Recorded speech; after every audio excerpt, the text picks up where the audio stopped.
Bismillahirrahmanirrahim. Assalamualaikum warahmatullahi wabarakatuh. Salam sejahtera untuk kita semua. Alhamdulillahirrabbilalamin. Hari ini kita masih bisa dijumpakan kembali dalam keadaan sehat walafiat. Pada kesempatan hari ini kita akan mengkaji terkait dampak pemanfaatan lingkungan terhadap aspek perkembangan anak.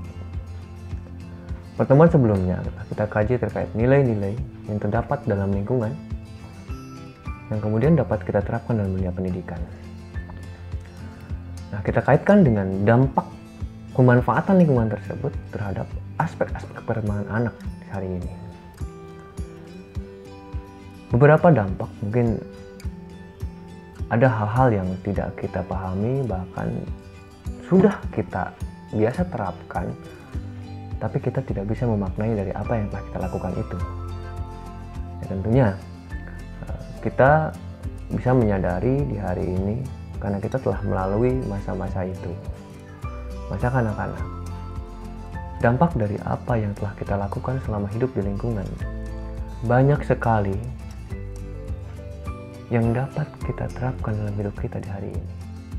Aspek perkembangan yang akan kita kaji di hari ini ada 4. Yang pertama ada perkembangan fisik. Lingkungan memberikan kesempatan secara alami untuk berlari, melompat, berkejar-kejaran bersama teman-teman, dan lain sebagainya untuk melakukan segala sesuatu yang mengolah fisik anak secara alami. Tapi anak-anak senang melakukannya. Itulah salah satu mungkin yang perlu kita sadari betul, bahwa lingkungan secara alami telah menyiapkan berbagai fasilitas untuk pengembangan fisik manusia. Hanya saja di saat ini mungkin perlu banyak konsep yang kita lakukan, perlu banyak desain yang harus kita terapkan, karena lingkungan-lingkungan di saat ini ya cenderung tidak bisa kita definisikan seluruhnya baik untuk anak-anak. Tapi ada hal-hal mungkin yang tidak bisa anak terima dan tidak bisa untuk diterapkan kepada anak-anak. Karena pada dasarnya lingkungan merupakan bagian alam yang dekat dengan anak. Dan ketika kita kaitkan dalam konsep pendidikan, maka lingkungan alam tersebut harus kita desain sedemikian rupa dan selayak mungkin untuk kehidupan anak-anak. Dalam hal ini ada perkembangan fisiknya tadi. Fisik anak dapat berkembang di lingkungan secara alami. Anak-anak akan melakukan segala sesuatu aktivitas fisiknya dengan bahagia, dengan penuh kesenangan. Kemudian mereka mendapatkan nilai-nilai dari kegiatannya tersebut untuk pemenuhan perkembangan fisiknya itu. Otot semakin kuat, napas anak semakin bagus, dan lain sebagainya. Kemudian yang kedua, perkembangan keterampilan sosial. Di dalam lingkungan secara alami juga, ketika anak bermain, anak akan berinteraksi dengan teman-temannya, kemudian bergantian dalam bermain, dan secara otomatis itu akan terjadi komunikasi, akan terjadi stimulus dan respon antar diri individu dengan individu yang lainnya. Kita mengalami hal-hal itu, namun itu benar-benar tidak kita sadari. Tapi di hari ini kita benar-benar memaknai hal tersebut, bahwa apa yang telah kita lakukan dalam kegiatan bermain di lingkungan di waktu kecil dulu, ternyata banyak hal yang telah kita dapatkan untuk dapat kita manfaatkan di hari ini. Dan untuk penerapan di saat ini bisa kita lakukan secara natural, namun ketika kita konsep dalam bingkai pendidikan tadi, setidaknya kita membentuk desain, membuat konsep selayak mungkin bagaimana lingkungan tersebut bisa kita terapkan untuk stimulasi perkembangan sosial anak. Kemudian ada perkembangan emosi. Secara alami juga lingkungan memberikan tantangan dalam hidup manusia.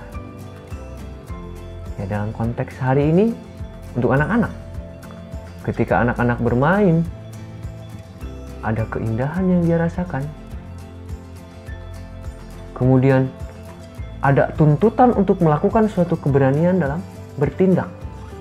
Memanjat misalnya, memanjat pohon, memanjat tebing, menuruni tebing juga. Dan itu benar-benar pernah kita lakukan dulu ketika masa kecil.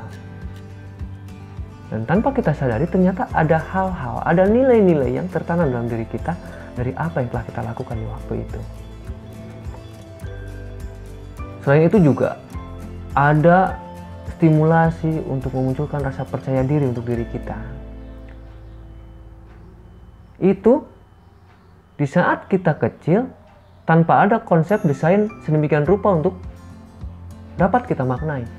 Apalagi ketika kita konsep untuk pemaknaan-pemaknaan dalam bingkai pendidikan tadi, maka saya rasa akan jauh lebih baik untuk anak hidup dalam lingkungan tersebut. Yang utamanya dalam pengembangan emosional anak. Yang terakhir ada perkembangan intelektual.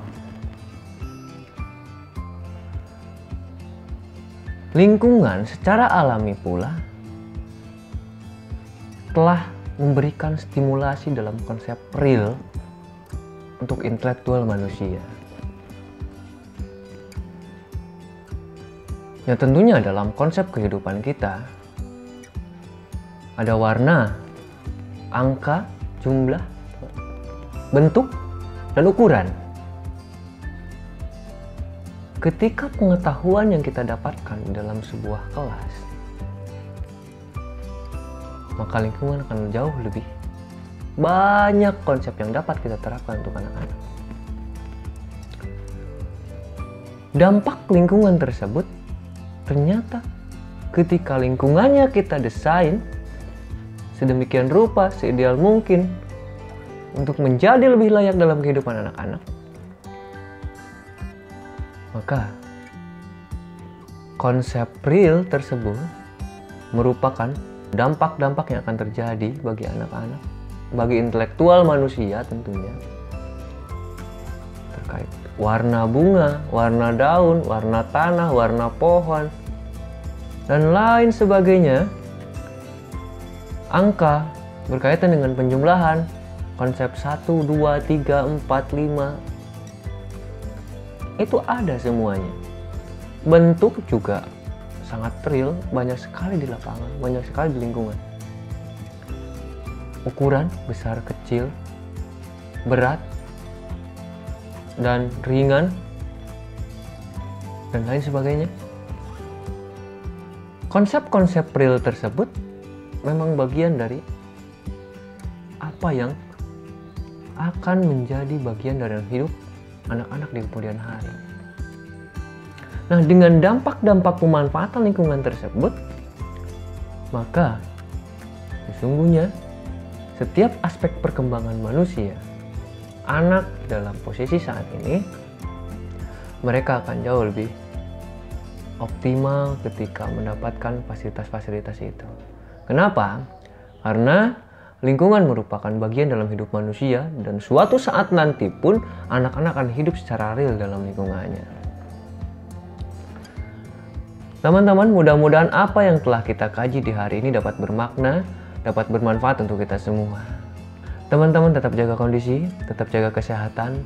Salam untuk orang-orang terdekat di hati teman-teman semuanya. Sebelum saya undur diri, mari kita teriakan bersama. Aku bahagia hari ini.